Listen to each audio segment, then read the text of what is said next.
الحمد لله نحمده ونستعينه ونستغفره ونؤمن به ونتوكل عليه ونعوذ بالله من شرور أنفسنا ومن سيئات أعمالنا من يهده الله فلا مضل له ومن يضلله فلا هادي له ونشهد أن لا إله إلا الله وحده لا شريك له ونشهد أن محمدا عبده ورسوله اللهم صل على محمد وعلى آل محمد كما صليت على إبراهيم وعلى آل إبراهيم إنك حميد مجيد اللهم بارك على محمد وعلى آل محمد كما باركت على إبراهيم وعلى آل إبراهيم إنك حميد مجيد أما بعد فإن خير الحديث كتاب الله وخير الهدي هدي محمد صلى الله عليه وسلم وشر الأمور محدثاتها وكل محدثة بدعة وكل بدعة ضلالة وكل ضلالة في النار أعوذ بالله السميع العليم من الشيطان الرجيم من همزه ونفخه ونفسه بسم الله الرحمن الرحيم قال الله تبارك وتعالى في القرآن المجيد والفرقان الحميد يقلب الله الليل والنهار إن في ذلك لعبرة لأولي الأبصار صدق اللہ العظیم۔ تمام قسم کی حمد و ثنا اللہ وحدہ لا شریک کے لائق ہے۔ درود و سلام نبی کونین رسول الثقلین محمد رسول اللہ صلی اللہ علیہ وسلم کی ذات اقدس پر۔ موسم سرما کی آمد ہے، اسی حوالے سے موسم سرما کے بارے میں مسائل، اس کے فضائل اور آداب کیا ہیں، اس موضوع پر چند گزارشات آپ کے سامنے رکھنی ہے۔ اللہ رب العزت سے دعا ہے کہ اللہ رب العزت مجھے اور آپ کو جو کچھ سنا اور سنایا جائے قرآن و سنت کے مطابق اس پر عمل کرنے کی توفیق عطا فرمائے۔ میرے بھائیوں، میں نے آپ کے سامنے ایک آیت مبارکہ تلاوت کی ہے۔ اس کے اندر اللہ رب العزت نے ارشاد فرمایا ہے یقلب اللہ اللیل والنہار، اللہ رب العزت دن اور رات کو آگے پیچھے کرنے والا ہے، دن اور رات کو آگے پیچھے کرتا ہے۔ موسم کی تبدیلی اللہ رب العزت کے ہاتھ کے اندر ہے۔ اگر ہم گہری نظر کے ساتھ اس کائنات کو دیکھیں، اپنے ارد گرد چیزوں کو دیکھیں، تو ہمیں ہر چیز کے اندر اللہ رب العزت کی آیات اور نشانیاں ملتی ہیں۔ اگر اسی موسم کو دیکھا جائے، کبھی ہم یہاں رہنے والے لوگ گرمی کی شدت اتنی زیادہ ہوتی ہے کہ انسان کو گویا کہ جہنم کا سما ہوتا ہے، لیکن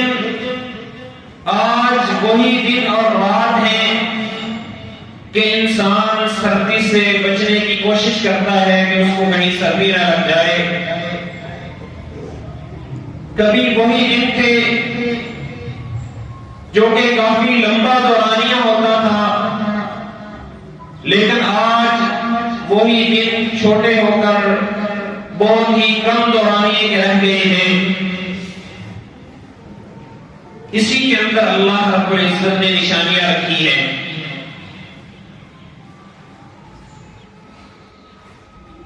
اللہ رب العزت نے اس دنیا کو انسان کے رہنے کے قابل بنایا. سخت سردی کے اندر انسان زندہ نہیں رہ سکتا، سخت گرمی کے اندر بھی انسان زندہ نہیں رہ سکتا. اللہ رب العزت نے اس کی مثال ایک یوں لیجیے کہ اللہ رب العزت نے خوراک کا انتظام کیا. ہمارے ہاں عموماً جو خوراک گندم کھائی جاتی ہے اس کو اگر دیکھا جائے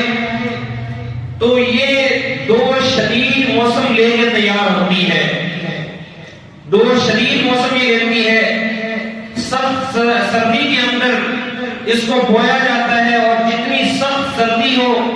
یہ اتنا زیادہ اس کا جو پودا ہے وہ بڑھتا ہے، پھلتا پھولتا ہے. اور جب کاٹی جاتی ہے تو سخت گرمی کے دن ہوتے ہیں جب ہم اس کو کاٹ کے اپنے لیے خوراک کا انتظام کرتے ہیں. اور اگر آپ یہی سوچیں کہ اگر انسان کو صرف یہی غیر فطری ماحول کے اندر پیدا کرنا پڑ جاتا تو انسان کے لیے اتنا مشکل تھا کہ وہ ایک گندم کا شاید دانہ بھی نہ اگا سکتا. یہ اللہ رب العزت کی قدرت ہے کہ اللہ رب العزت نے اس زمین کو رہنے کی جگہ بنا دیا ہے. آخر یہ سوال پیدا ہوتا ہے کہ اللہ رب العزت نے یہ کیسے سردی کا انتظام کیا، کیسے گرمی کا انتظام کیا. اللہ رب العزت نے محمد رسول اللہ صلی اللہ علیہ وسلم کی سنت سے، حدیث سے اس کا جواب دیا ہے. سیدنا ابو ہریرہ رضی اللہ تعالی عنہ بیان کرتے ہیں، صحیح بخاری اور صحیح مسلم نے اس کو روایت کیا ہے. رسول اللہ صلی اللہ علیہ وسلم نے فرمایا اشتقت النار الى ربها فقالت ربی اکل بعضی بعضا. آگ نے، جہنم نے اللہ رب العزت سے یہ شکایت کی کہ اے میرے رب، میرے بعض حصے میں بعض حصے کو کھا لیا ہے، بہت زیادہ گرمی بڑھ گئی ہے. تو اللہ رب العزت نے فأذن لها بنفسین، اللہ رب العزت نے جہنم کو دو سانس لینے کی اجازت دی. دو سانس اللہ رب العزت نے لینے کی اجازت دی. نفس فی الشتاء و نفس فی الصیف. ایک وہ سانس جو ہے وہ گرمی کے اندر لیتی ہے اور دوسرا وہ سانس جو ہے وہ سردی کے اندر لیتی ہے. نبی کریم صلی اللہ علیہ وسلم نے فرمایا فاشد ما تجدون من الحر واشد ما تجدون من الزمهرير. جو تم گرمی محسوس کرتے ہو یہ تم جہنم کی گرمی محسوس کرتے ہو، اور جو تم سردی محسوس کرتے ہو یہ جہنم کا ایک حصہ جس کو زمہریر کہا جاتا ہے، یہ بہت سخت سرد قسم کا علاقہ ہے، یہ اس کا ایفیکٹ ہوتا ہے، یہ اس کا اثر ہوتا ہے.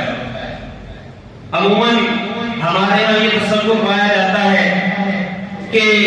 جہنم صرف گرمی کا نام ہے، وہاں پہ سخت گرمی ہوگی. لیکن اللہ رب العزت نے قرآن مجید کے اندر مومنین کے بارے میں یہ ارشاد فرمایا کہ وہ اس کے اندر لا يرون فيها شمسا ولا زمهريرا، نہ تو وہاں پہ ان کو گرمی لگے گی اور نہ وہاں پہ اس کو جہنم کی سردی لگے گی. تو جہنم کا ایک حصہ اس کا نام زمہریر ہے. تو اللہ رب العزت نے جہنمیوں کے لیے سخت سردی کا عذاب بھی بنایا ہے اور سخت گرمی کا عذاب بھی بنایا ہے. امام بہقی رحمہ اللہ وہ اپنی سنن الکبریٰ کے اندر ایک حدیث لے کے آئے ہیں. اس کے اندر نبی کریم صلی اللہ علیہ وسلم نے ہمیں آداب سکھلائے ہیں. گرمی کے آداب کیا ہیں، سردی کے آداب کیا ہیں.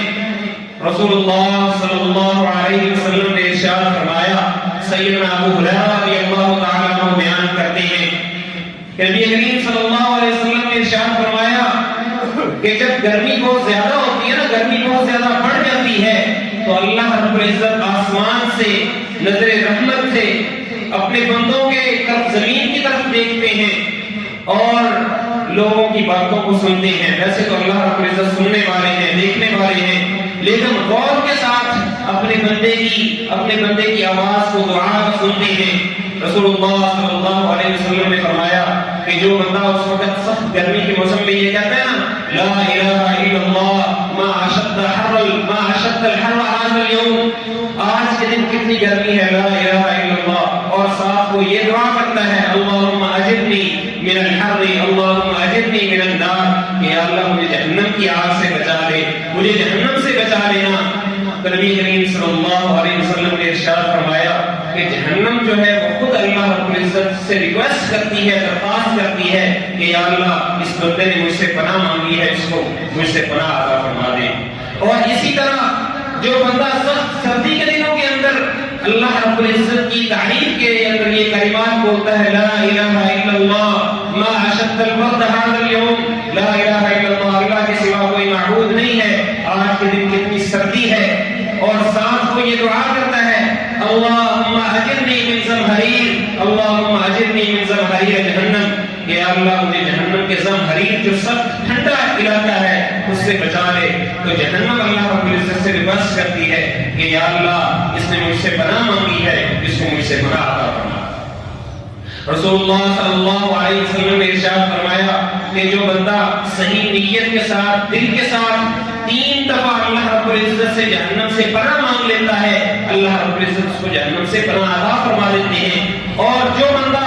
3 مرتبہ اللہ رب العزت سے جنت کا سوال کر لیتے ہیں، نیت کے ساتھ، دل کے ساتھ، اللہ رب العزت اس کو جنت عطا فرما دیتے ہیں۔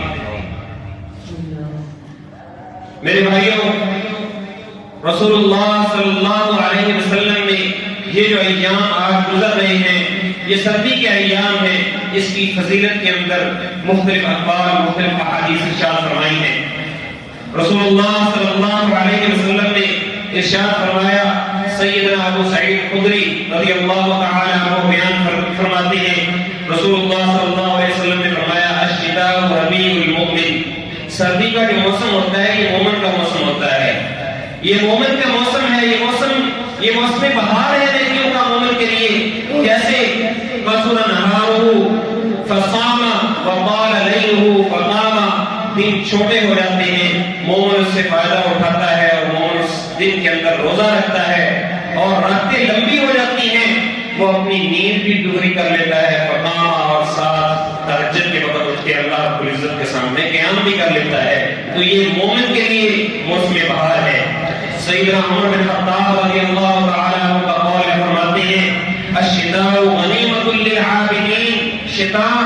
سردی کا جو موسم ہوتا ہے یہ عبادت گزاروں کے لیے تو بڑی غنیمت کا موسم ہے۔ انسان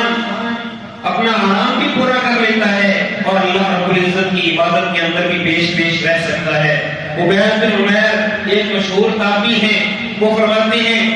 كان يقال اذا جاء الشتاء يا اهل القرآن طال الليل لصلاتكم وقصر النهار لصيامكم، کہ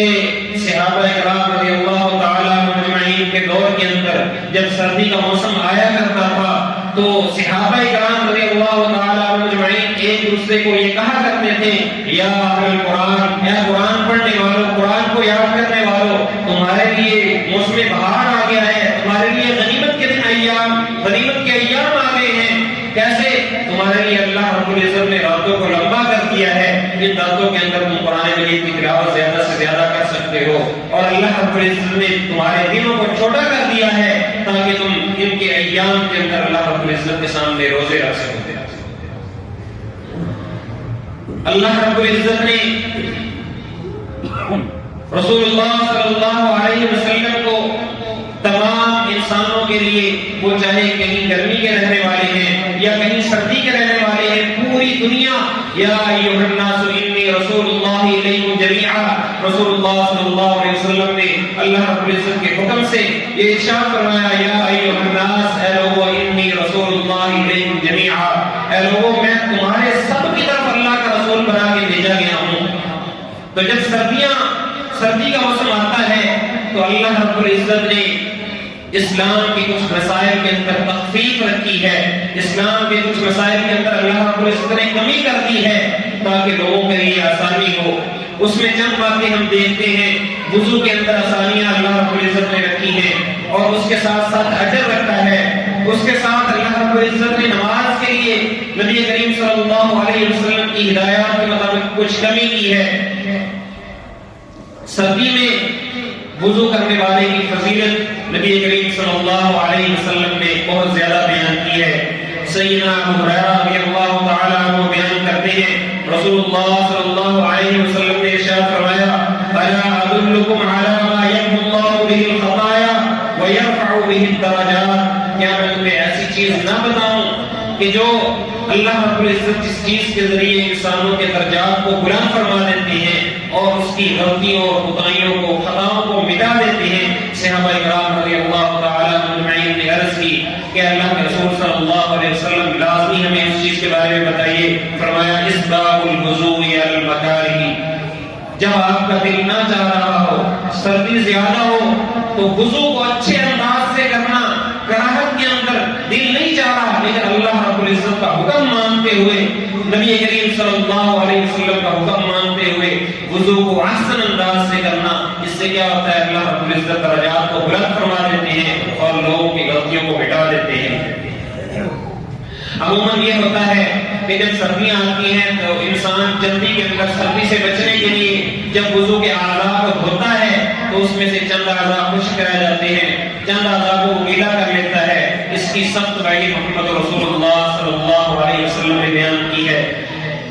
رسول اللہ صلی اللہ علیہ وسلم سیدنا عبداللہ بن عمر رضی اللہ تعالی عنہ بیان کرتے ہیں کہ ہم نبی کریم صلی اللہ علیہ وسلم کے ساتھ ایک سفر پہ تھے، سفر کا دوران تھا اور اس دوران سردی بھی تھی، تو لوگوں نے کیا کیا کہ محمد رسول اللہ صلی اللہ علیہ وسلم کے ساتھ نماز مل کر پڑھنے کے لیے، باجماعت ملنے کے لیے جلدی جلدی وضو کرنا شروع کیا اور ان کی کچھ جو ایڑیاں ہوتی ہیں وہ خشک رہ گئی اور چند اعضاء جو ہے وہ خشک رہ گئے، تو نبی کریم صلی اللہ علیہ وسلم نے ارشاد فرمایا وَيْلٌ لِلْأَعْقَابِ مِنَ النَّارِ، ایسی ایڑیوں کے لیے ہلاکت ہے، آگ ہے جو کہ خشک رہ جاتی ہے۔ تو سردی کے دوران انسان کو اس بات کا خصوصی اہتمام کرنا چاہیے کہ وضو احسن انداز سے ہو تاکہ کوئی بھی اس کا وضو کا جو عضو ہے وہ خشک نہ رہے۔ وضو عموماً جب ہم کرتے ہیں تو ہم ہر عضو کو تین دفعہ دھوتے ہیں، عموماً یہی پریکٹس ہے کہ ہم 3 دفعہ دھوتے ہیں، لیکن نبی کریم صلی اللہ علیہ وسلم سے وضو کے اعضاء کو ایک مرتبہ بھی دھونا جو ہے وہ ثابت ہے۔ اگر سخت سردی ہے انسان 3 دفعہ نہیں دھو سکتا، اس کو سردی لگنے کا خطرہ ہے، تو رسول اللہ صلی اللہ علیہ وسلم سے روایت ہے، سیدنا عبداللہ بن عباس رضی اللہ تعالیٰ عنہ بیان کرتے ہیں رسول اللہ صلی اللہ علیہ وسلم نے توضأ النبی صلی اللہ علیہ وسلم مرتن، نبی کریم صلی اللہ علیہ وسلم نے ایک بار وضو کیا، یعنی کہ ایک بار آپ نے اپنے اعضاء کو دھویا اور اس کے بعد آپ نے وضو مکمل کر لیا۔ وضو کے بعد وضو کے پانی کو صاف کرنے کے لیے تولیہ یا کوئی کپڑا استعمال کرنا، یہ بھی نبی کریم صلی اللہ علیہ وسلم سے ثابت ہے۔ رسول اللہ صلی اللہ علیہ وسلم ارشاد فرماتے ہیں کان رسول اللہ صلی اللہ علیہ وسلم خرفتن، نبی کریم صلی اللہ علیہ وسلم کے پاس ایک تولیہ تھا، یہ ایک کپڑا تھا، نبی کریم صلی اللہ علیہ وسلم ينفش بها بعد الوضوء، نبی کریم صلی اللہ علیہ وسلم وضو کے بعد اپنے اعضاء کو صاف کر لیا کرتے تھے، اس سے پونچھ لیا کرتے تھے، خشک کر لیا کرتے تھے۔ تو وضو کرنے کے بعد تولیہ بھی انسان جو ہے وہ استعمال کر سکتا ہے۔ سخت سردی کی وجہ سے ویسے عموماً تیمم کا حکم یہ ہے کہ جب پانی نہ ہو، جب پانی نہ مل رہا ہو تو اس وقت انسان تیمم کر سکتا ہے، لیکن اگر سخت سردی ہے، برفانی موسم ہے، تو اس دوران نبی کریم صلی اللہ علیہ وسلم نے تیمم کرنے کی اجازت دی ہے۔ تیمم کیا جا سکتا ہے اور وہ تب کہ جب انسان کو ہلاکت کا خطرہ ہو، بیماری کا خطرہ ہو کہ اس کو بہت زیادہ بیماری لاحق ہو جائے گی، سخت ٹھنڈا پانی ہے، گرم پانی نہیں مل سکتا، تو اس وقت اللہ رب العزت نے رسول اللہ صلی اللہ علیہ وسلم کے منہ سے ہمیں یہ اجازت عنایت فرمائی ہے کہ ہم اس وقت تیمم جو ہے وہ کر سکتے ہیں۔ رسول اللہ صلی اللہ علیہ وسلم نے سیدنا عمرو بن عاص رضی اللہ تعالیٰ عنہ کو ایک سفر کے اندر بھیجا، ایک سریے کے اوپر جنگ کے لیے بھیجا، تو یہ جب گئے علاقے کے اندر تو سخت سردی کا علاقہ تھا، وہاں پہ ان کو یہ جنبی ہو گئے، جنابت لاحق ہو گئی۔ تو جب یہ صبح اٹھے تو فجر کی نماز پڑھنی تھی، تو انہوں نے تیمم کیا اور ساتھیوں کو جماعت کروا دی، اسی جنابت کے ساتھ تیمم کر کے نماز پڑھا دی۔ نبی کریم صلی اللہ علیہ وسلم کے جب واپس آئے، نبی کریم صلی اللہ علیہ وسلم کو سارا واقعہ بیان کیا،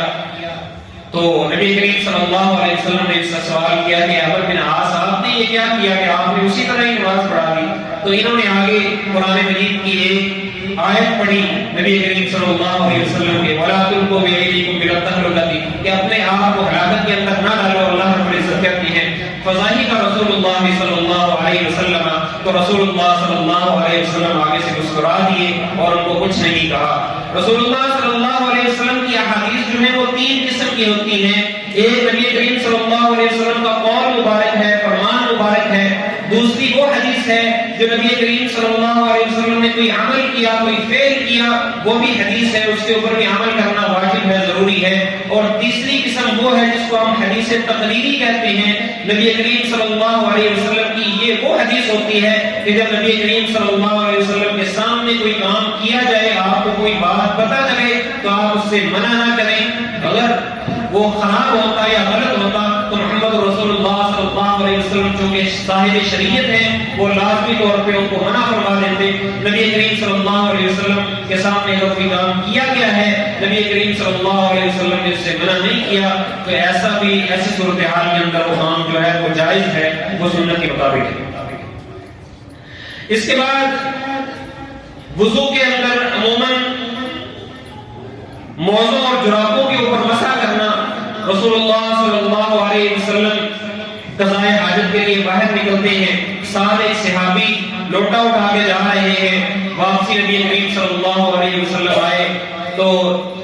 صحابی نے عرض کی کہ اللہ کے نبی صلی اللہ علیہ وسلم کیا آپ چاہتے ہیں کہ میں آپ نے جو موزے پہنے ہوئے ہیں، جو جرابیں پہنی ہوئی ہیں وہ اتار دوں؟ تو نبی کریم صلی اللہ علیہ وسلم نے فرمایا کہ ان کو چھوڑ دو، کیونکہ میں نے یہ ایسی حالت کے اندر پہنی تھی کہ میں باوضو تھا۔ اگر پہلے سے وضو کر کے اس کے بعد آپ نے موزہ یا جراب پہن لی ہے تو اس کے بعد اگر وضو ٹوٹ گیا ہے تو دوبارہ آپ نے وضو کرنا ہے تو اس کے اوپر مسح کیا جا سکتا ہے۔ صحیح بخاری کی صحیح حدیث ہے، نبی کریم صلی اللہ علیہ وسلم سے یہ عمل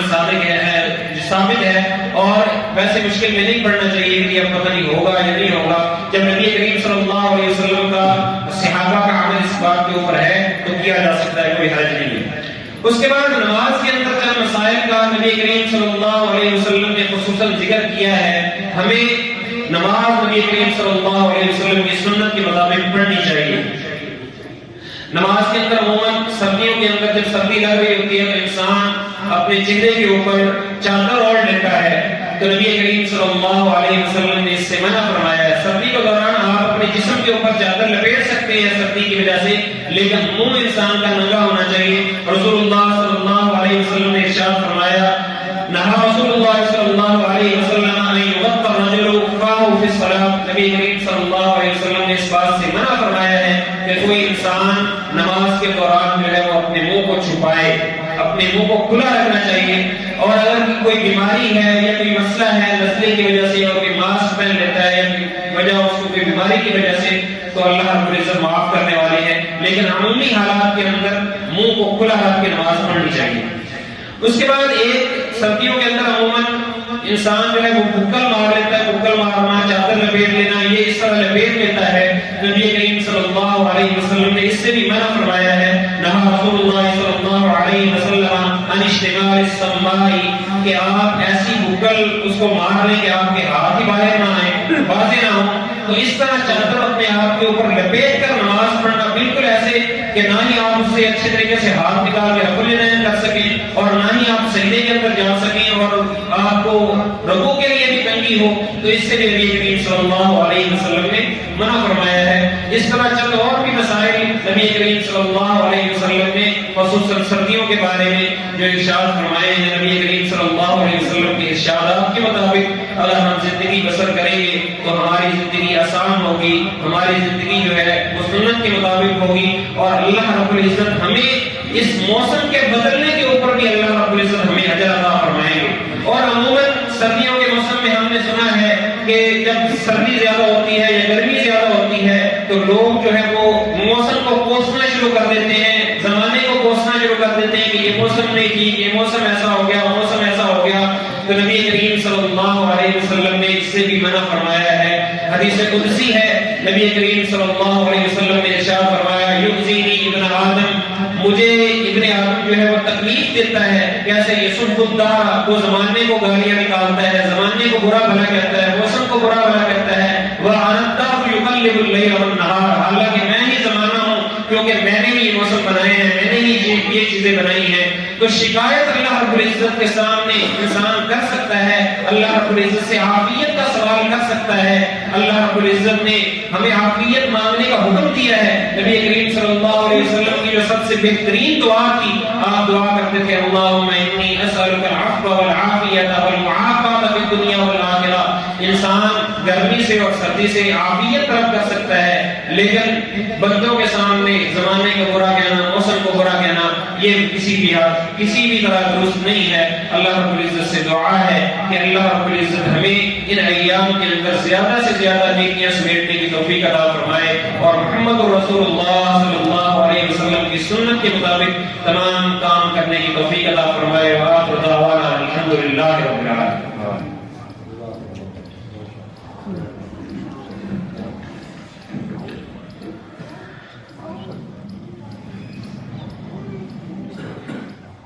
الحمد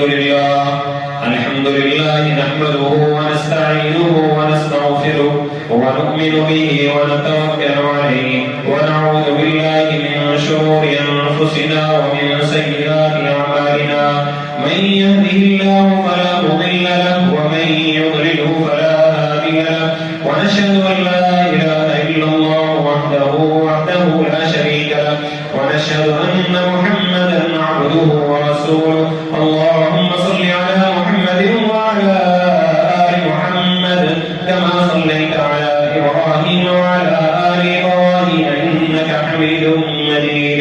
اللهم بارك على محمد وعلى آل محمد كما باركت على إبراهيم وعلى آل إبراهيم إنك حميد مجيد. أما بعد فإن خير الحديث كتاب الله وخير الهدي هدي محمد صلى الله عليه وسلم وشر الأمور محدثاتها وكل محدثة بدعة وكل بدعة ضلالة وكل ضلالة في النار. تعالوا عباد الله رحمكم الله، إن الله يأمر بالعدل والإحسان وإيتاء ذي القربى وينهى عن الفحشاء والمنكر والبغي يعظكم لعلكم تذكرون. اذكروا